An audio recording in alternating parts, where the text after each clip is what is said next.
మన చేతిలోకి మనం కాలుచుకున్నట్టే. కాంగ్రెస్ ఏం చేస్తుంది ఏంటంటే అది ఏదో అర్థం ఆడి రాజకీయాలకి రావాలి, పేదోళ్ళ పొట్ట కొట్టాలి, పేదోళ్ళ మన కావులు కూర్చోవాలి చచ్చినట్టు అని చావగొడుతుండ్రు. మొత్తం ఇక్కడ మొత్తం 3 మంత్రులు ఉన్నారు మీ జిల్లాలోనే. మా జిల్లాలోనే ఉన్నారు. ఉంటే సుఖదినం ఆ మంత్రులు ఏసీలో పండుకుంటారు. ఏసీలో పండుకొని మనకు తిప్పలు పెడతారు. రేవంత్ రెడ్డి పరిపాలన ఎట్లా ఉన్నది మరి 2 నెలల? రేవంత్ రెడ్డి కే చెప్పేది ఇప్పుడు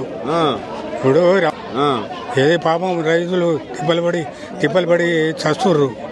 ఈ వయసులో కూడా వచ్చి ఇక్కడ వీళ్ళతో ఉంటున్నావా? మరి ఏం చేస్తాము, ఇవాళ 10 రోజులు తిరుగుతున్నాం. చచ్చిన పెనుగడ కూర్చున్నాం. పంట పండపోతే పరిస్థితి పండదు. రైతులు తినరు పాపం. ఏం అది మళ్ళీ వేస్తారా ఓట్లు? ఇంకేం వేస్తాం. అయిపోయి మార్పు అన్నారు. ఆ మార్పే ఇప్పుడు మనకు తెర్లు చేసింది.